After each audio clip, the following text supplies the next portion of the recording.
What is that? Still no news about the 5th DLC or some DLC beyond that? That's too bad. But nothing to worry about, as we will probably learn more with the Game Awards next week. So let's keep on speculating and talk about who we want to see.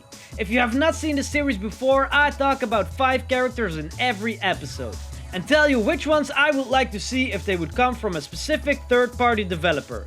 These are not necessarily the ones that have the most chance, but just the fighters that I would favor. Now, we already tackled Square Enix and Capcom. And a big thank you once again to everyone who has put their favorite character from those companies in the comments. It's always fun for me to read those. And at the end, I ask you which company you wanted to see next. Again, a lot of great answers with some companies being mentioned multiple times. But by far, the most requested one was Sega, which today's episode is about. Don't worry if I missed your pick, I will try to go over all of them eventually.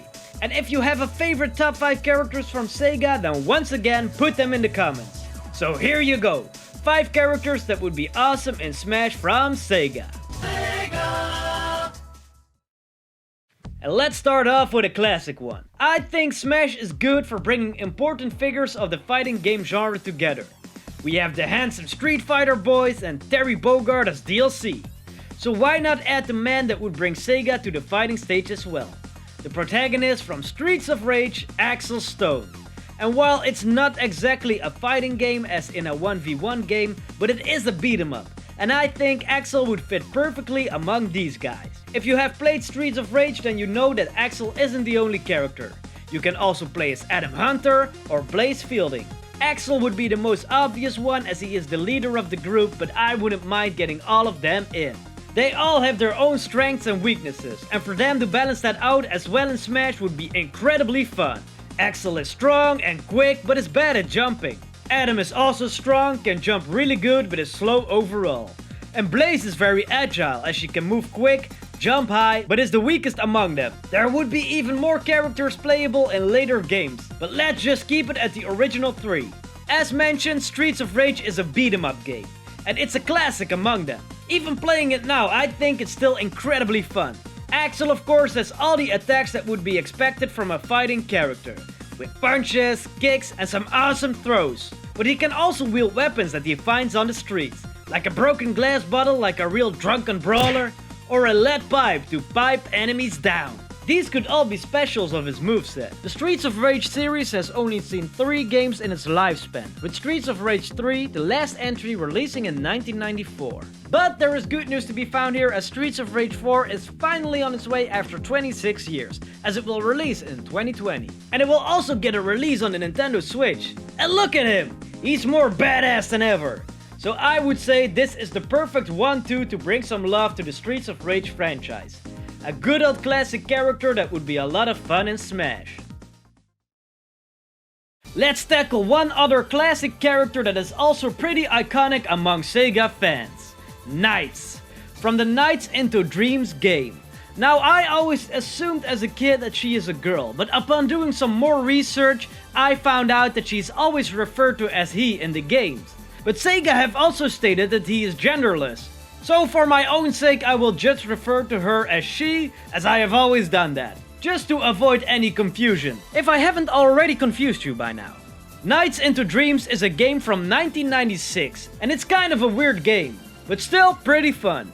You get to pick your character, Clarice or Elliot, and you will enter this dreamlike world. Here your idea will get captured by the enemies at the start of the level. Now it's your job to release it, so to get it back. Now it is possible to beat some levels with just the child character, but that isn't nearly as fun. Also, it can be kinda stressful. So you walk up to the Idea Palace where you will merge with Knights, the protagonist of the game. With her you can fly around the level, and I know it seems like 3D, but it's actually a 2D section where you can move freely in. There is a specific route that you have to follow to collect the orbs. But still, the movement is incredibly fun, and the flying around feels very satisfying. So if she would be added to Smash, I would love to see her as a very floaty and agile character, that maybe is a bit weaker. If they could replicate her movement and the satisfaction that you get by floating around the stage, that would be great. She would later appear in a sequel to the game with Knight's Journey of Dreams on the Wii. which would be a fun entry as well. She also was present in many other Sega games as a cameo, especially in Sonic games. And I know realistically chances for her are slim, but I think it could be a fun addition. But for now, on to the next. Okay, now this is a game that I really enjoy, Jet Set Radio. And why not add the protagonist of that game? And also the one that is mostly the mascot of the franchise. Yeah boy, Beat. I say franchise, but there have been only 2 games, Jet Set Radio and Jet Set Radio Future. I know we also have the Game Boy Advance remake called Jet Grind Radio, but that is it. Now once again, he isn't the only playable character, as there are 2 more that you can play as, which are Gum and Tab. But those are just the original cast, as there are many more unlockable ones, which in my opinion could all work greatly as different skins, as they have mostly the same moveset, just different stats.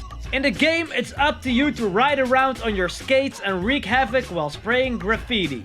I think the skates could be an interesting mechanic for Smash to gain some speed. And a character with graffiti to do attacks would be totally insane.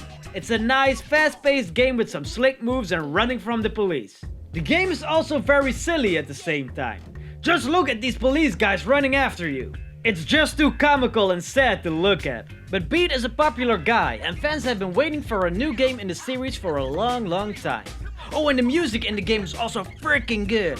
The hip-hop style beats would be awesome to have in Smash. Remix into some cool fighting versions. We could really use this gravity tagging boy in the game.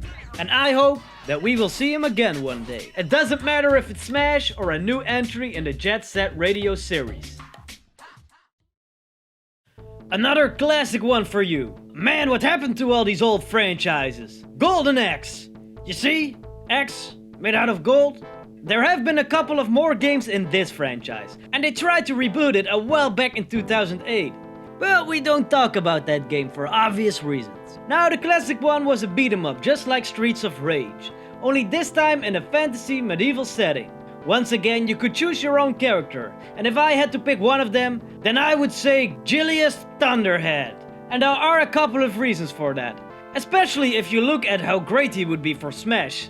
Julius is a dwarf with a big white beard, pointy helmet, and a big axe as his main weapon.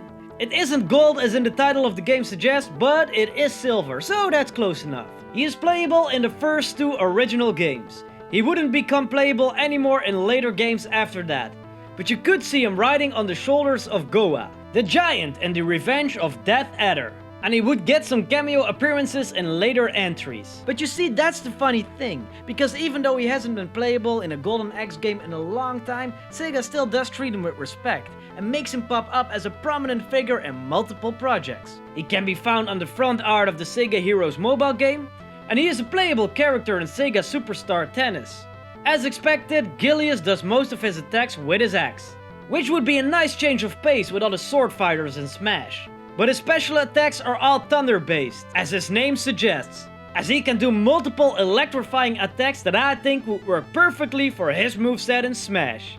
There are also many creatures to be found in the Golden Axe games that you can ride around, which would also be a fun addition to add in Ultimate. As far as we know, no new Golden Axe game is on the way, but maybe they can bring back some of its life with Julius Thunderhead in Smash. Rollin', rollin', rollin', rollin', rollin', rollin', rollin', rollin', rollin', rollin', rollin', rollin', monkey!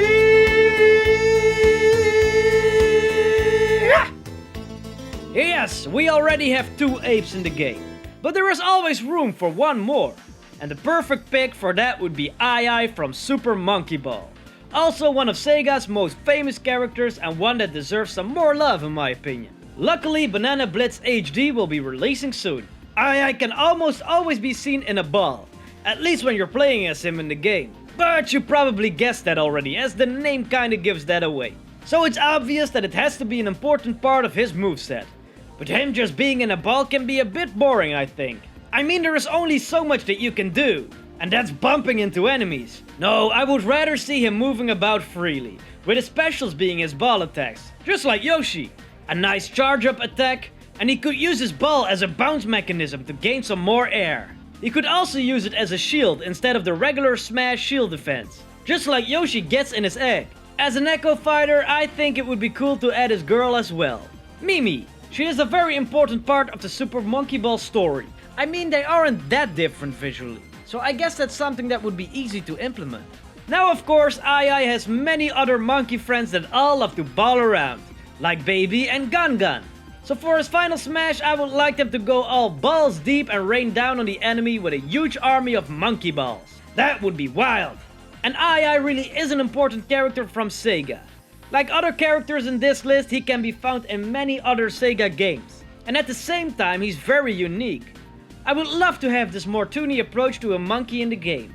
Together with his ball attacks, it could make for a perfect character.